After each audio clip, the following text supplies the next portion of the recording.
Il y a déjà plus d'un mois, 1 mois et demi déjà, toujours qui est déjà dans le deuxième mois. Mais tout le monde a silence et ils continuent. Batu oyo bakanyoana souci na biso, ils allaient condamner bango en public pour servir na bamisusu comme exemple.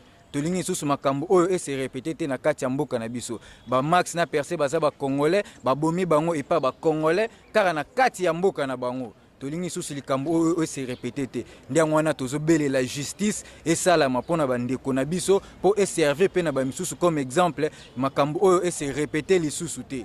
Donc Correcteur News TV, Awande correction, il y a ba news tout. Donc Awande on assure quoi. Suivez Correcteur News TV.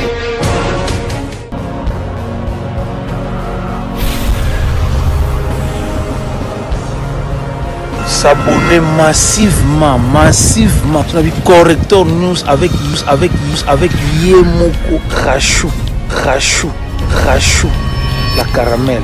Check, c'est pas pareil. Ndeko balandi ya Correcteur News TV, Rachou la caramel et la bino soki actualité ezali. To ya penza mbango pona kopesa bino yango boye ba nini ko lobama penza pe nini ko lekana mboka na biso. Mongola lelo tozali awa na cathédrale Notre-Dame du Congo. On peut pas être tika bongo bande ko na biso ba jumeaux fort du Congo association oyo kamara ba mapasa na Congo na biso ba kolela penza ya bango ba mapasa Max na percé oyo bakufaki na Congo central batumbaki bango tolakisaki bino nde tokendeki toye bakundi melelo mais c'est que ça en leur mémoire na boyende boko mona tozali libanda bomoni batunyo surtout basali ba hommage ba parti na parti ba kondi moto na moto à rendre hommage na ndenge na ye bomoni awa ezali bongo le docteur Jean-Pierre Kankou Mukanji oyo azali bongo président national ya parti politique MDC Mouvement Debout Congolais ndenge à rendre hommage et ba pas s'appeler à lobby que ye azali ko réclamer justice dans l'état de droit pour la bajimo oyo bakufaki alors ba mapasa bazali to kota na kati to zali libanda to kota to landa messe ndenge ezali pe to kolanda pe lisusu message oyo ya na bango moko atindaki ya rose pour la bandeko na ba mapasa tellement ki aza musika na libanda ya mboka famille ezali ba mapasa bazali ba invité bazali ba honorable ba tunyo surtout merci de donner maweja to kota na bandeko elongo bongo to kota na sima.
Mes chers frères, sœurs, congolais, distingués invités, depuis que mes frères jumeaux sont partis, je ne cesse de me poser plusieurs questions, mais sans trouver de réponses.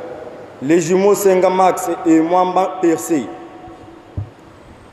n'ont pas été tués parce qu'ils voulaient franchir la frontière pour se rendre en Angola. Par exemple, comme nous les voyons dans les journaux et réseaux sociaux, et comme nous les entendons parfois dans des récits des rescapés. Ils n'ont pas été tués en Libye, enchaînés comme des esclaves parce qu'ils voulaient se rendre en Europe à leurs risques et périls. Ils n'ont pas été tués parce que les pays voisins, comme nous le pensons tout le temps, en complicité avec d'autres Congolais à l'est de la RDC. Non, les jumeaux Max et Percé ont été tués et brûlés vifs par des Congolais dans leur propre pays à cause de la jalousie. Mes frères ont été tués et brûlés vifs toute la nuit comme des animaux. Le lendemain matin, ont été mis ensemble dans un sac de manioc et enterrés toujours comme des animaux dans un cimetière abandonné de Kinzamvweti. Les jumeaux étaient des Congolais comme tout le monde. Ils se battaient en vue de réaliser leurs rêves qui consistait à contribuer au développement de ces pays, longtemps réduits en ayant par un groupe d'individus. Les jumeaux voulaient se faire un nom dans leur propre pays et malgré la souffrance dans leur pays, ils n'ont jamais envisagé d'aller ailleurs pour trouver une meilleure vie.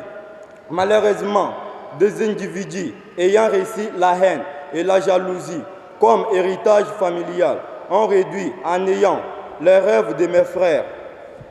Max et Percé, en tuant les jumeaux, ils l'ont détruit, toute notre famille, car ces garçons étaient des rayons du soleil dans notre famille. Je remercie tout le monde et les invités. Je vous remercie d'être là pour nous. Je vous remercie beaucoup. C'est l'ASBEL, les jumeaux forts du Congo. Toza kosenga na bakonzi ya mboka pe na peuple congolais nyonso. Bandeko na biso ya bajimo oyo batumbaki na Congo central, babomi, batumbi pe bakundi. Souci na biso ASBEL, les jumeaux forts du Congo, eza justice ezala handi. Toza na besoin ba coupable wana bazala condamné. Yango to profiter na messe oyo to sala appel na ba église catholique nyonso, to sali na ba société civile, batu ya droit de l'homme, ba chef de l'état, to sali na ba autorité nyonso ya mboka na biso baza compétent pour na ko rendre justice na ba oyo bayebaki na kotumba bandeko na biso babomi bango. Yango wana to sengi biso nyonso tozala bomoko peuple congolais to sangana eloko oyo ezonga lisusu te. Lelo batumbi deux personnes lobi bakoko tumba sous na province mususu. Yango to telemeli yango to sengi ba autorité ba rendre justice na bandeko na biso oyo. Merci na bino nyonso boyaki pour répondre na invitation na biso. Merci.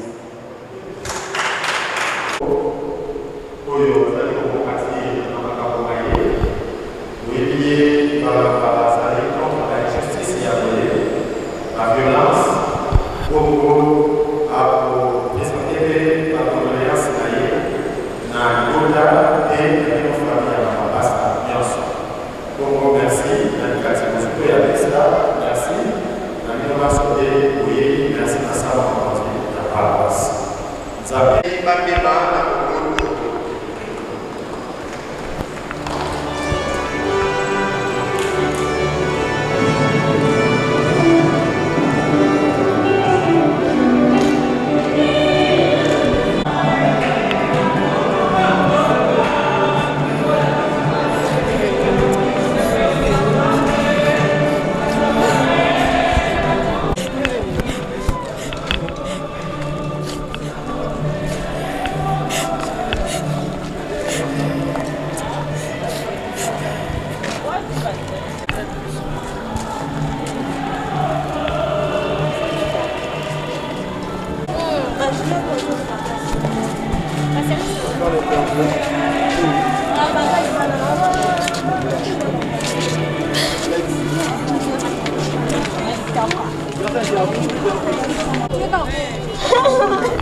Bana banyabu bashibela bana banyabu baloko kumujitongemu bana kwambila bantu bonse bashibela bana banyi kimbi vito Zambie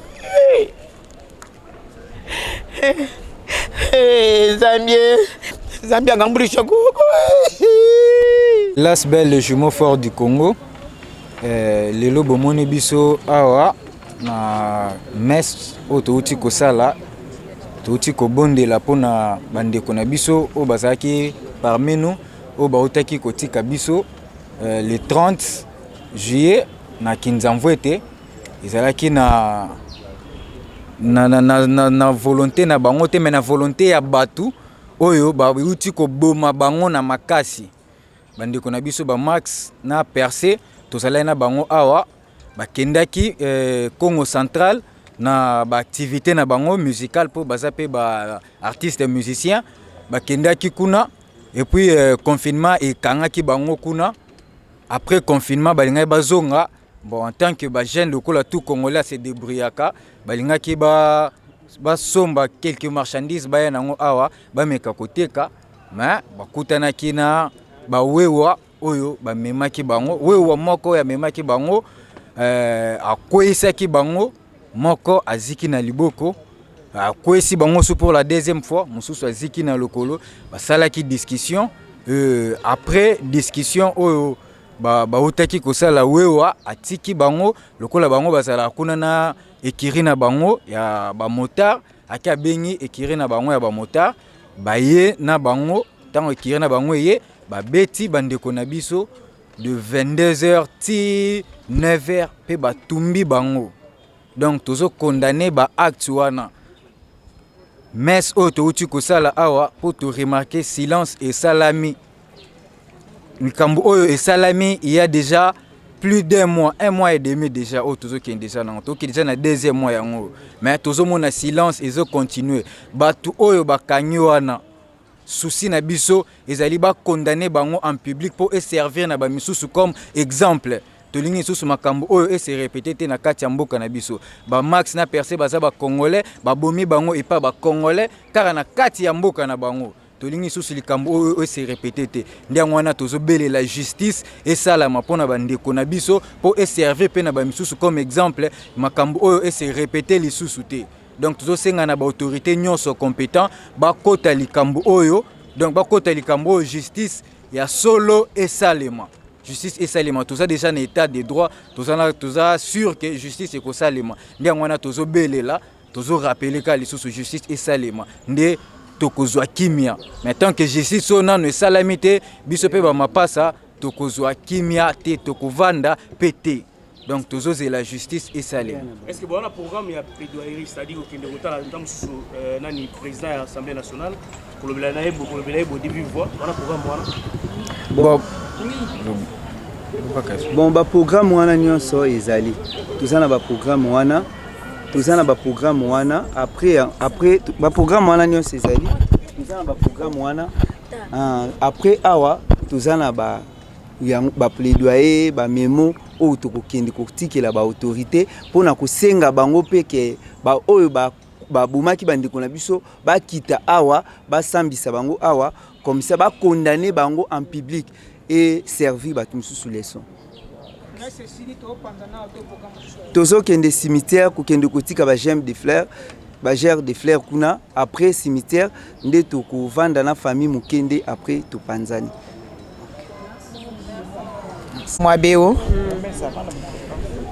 wa mesa ya bana bani chakumpala bana bani bafo bitabi basaje ba munzu banvija mukulu bon umuje bashipayena nkwawo kakuye ujumu wako balombela nzambi ka itwambi balokubenza la mesa chimpwe wako mpala pwe mwibije njindo babwani mbula mataja atangile ko kubwali bana banyaba mbamanya kushika kajiba jibaba shiba yaba babenza la bwalwebo mbula mataja babigidisha munwemu afika munwemu balumbula kumpala kwa bantu bonso batangile kwa jikcheni bwali bukwa buto ça qui dit la maman c'est présenté là-bas au baby beauty. Oui. Par rapport à Bajumo Zanani. Oui, par rapport à Bajumo, naza leki na bango asuka pour bango baza avoir dernier et moi je suis le cadet de la famille. Comment nanga isa Fabien Bonitumba. Fabien Bonitumba dossier comme na niveau ni la justice. Bon, jusqu'alors première audience, c'est Salemi Kuna, jugé dans le mineur. Mais c'est les informations, bandit vraiment jugement très mal. Tous ceux qui sont au courant, voir aussi nos avocats n'étaient pas au courant, jugé le mineur. Et ça n'a vraiment pas si de voir que vous jugez la présence de la famille. Et ça va été. Présence pe abavura na biso ezawana te mutoye ko yebela epa mutu mususu ya maman mususu ndia ko yebisa grand frère. C'est vraiment bizarre.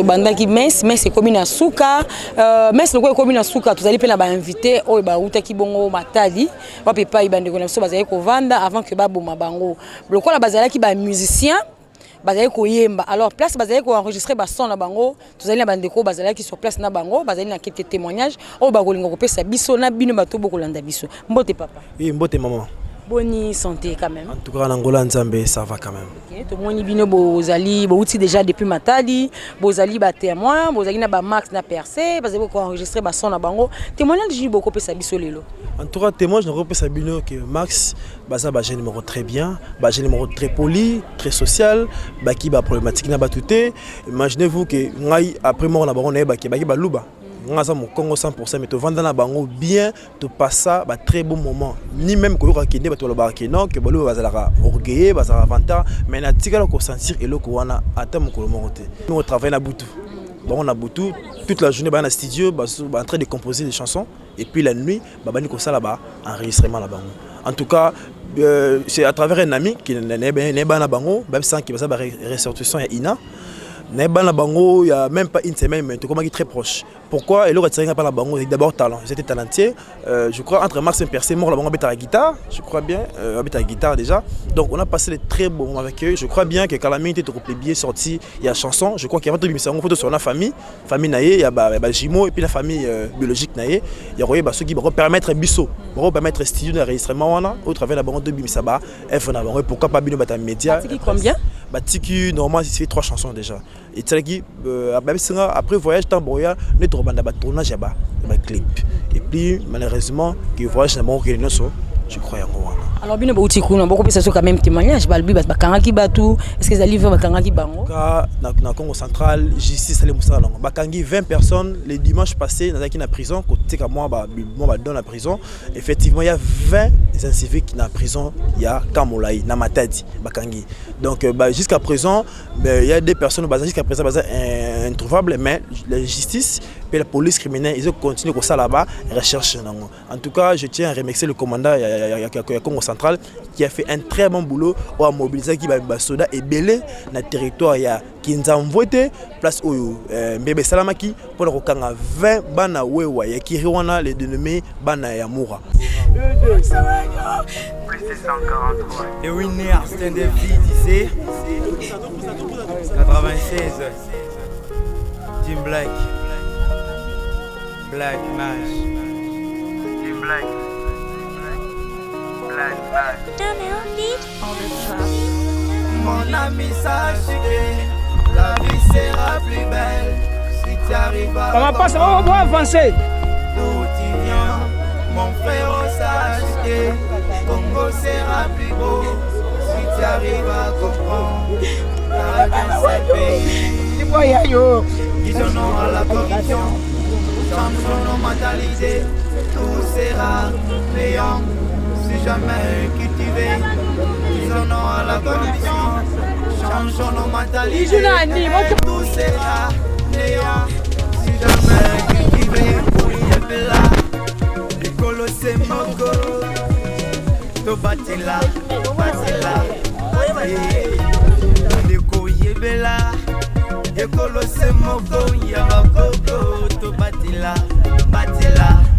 yeah bamasta to baye réjouissons-nous savourons chaque jour mettons ton accord la vie na biso eza na maboko na biso keba kopesa mutu potite na biso eza na maboko na biso keba kopesa mutu potite Congo sera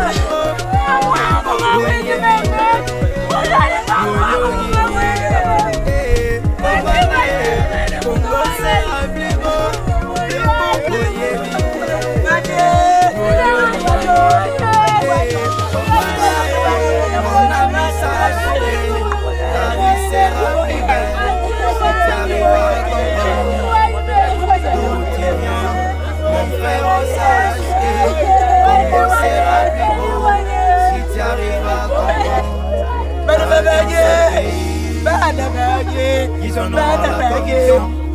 Change son mentalité. Tout sera meilleur. Si jamais cultivé. Ils en ont la corruption. Change son mentalité. Tout sera meilleur. Si jamais cultivé. C'est pour un grand pays. Et toujours l'histoire de la conversion.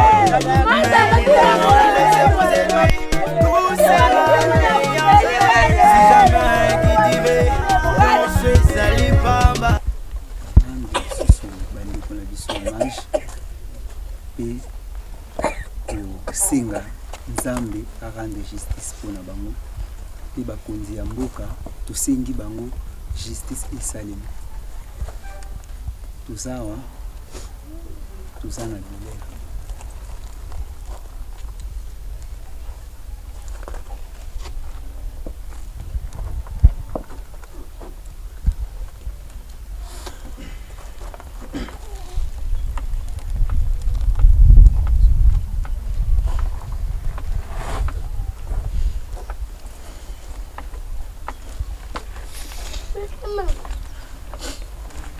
Sukiza.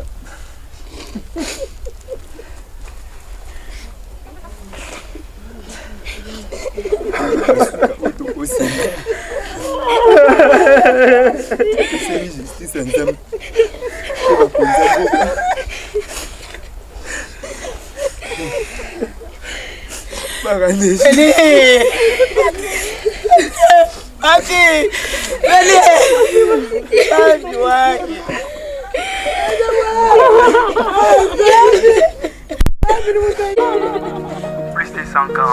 Les winners, c'est un défi, tu sais.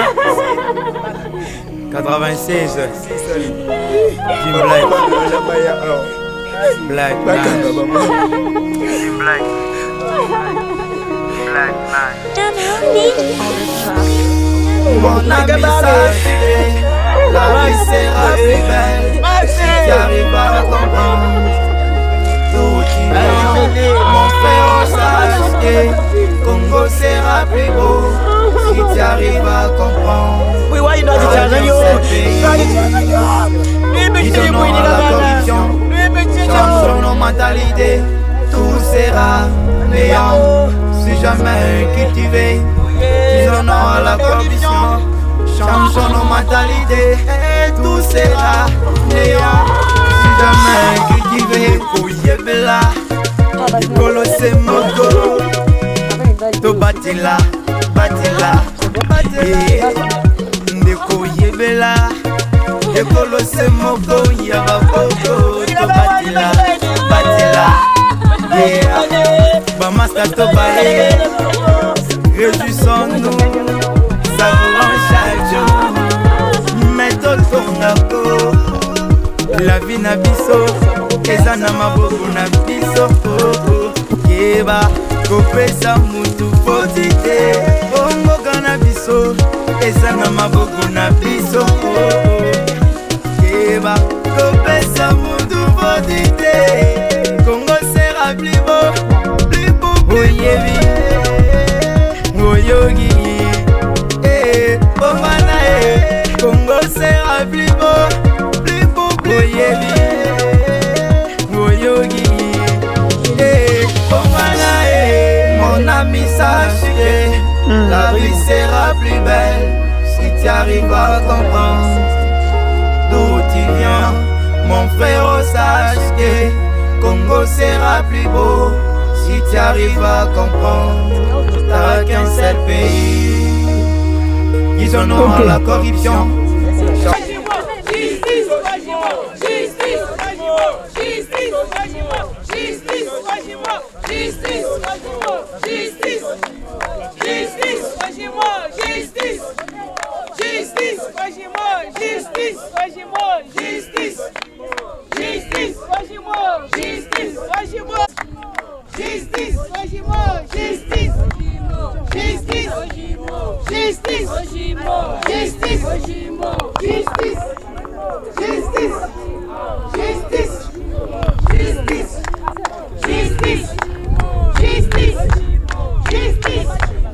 Justice.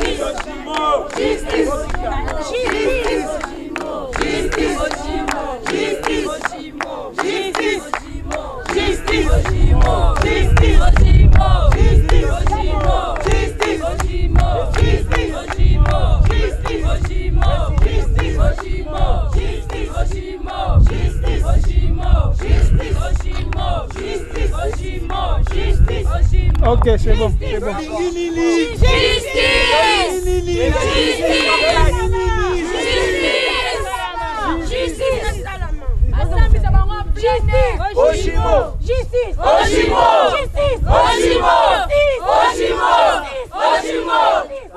Que voulons-nous? Que voulons-nous? La justice. Que voulons-nous? La justice. Justice. Oshimo. Que la justice soit faite.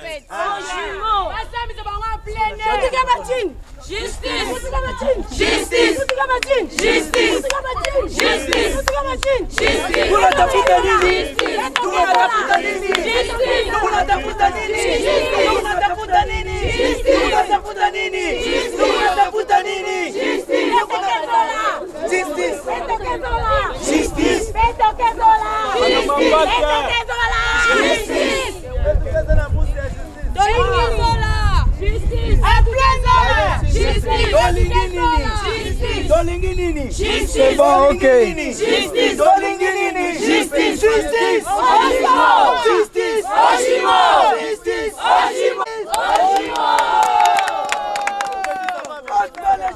Du Congo, Assemblée pour la réussite. Le jumeau fort du Congo, Assemblée pour la réussite. Le jumeau fort du Congo, Assemblée pour la réussite. Le jumeau fort du Congo, toujours formé. Bien sûr, mes petits. Correcteur News TV, Awande correction, il y a ba news tout. Donc Awande, on assure quoi. Suivez Correcteur News TV.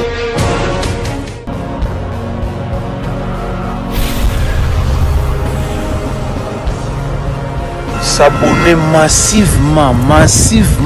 Correcteur News avec Yemoko Rachou. La caramel. Check, c'est pas pareil.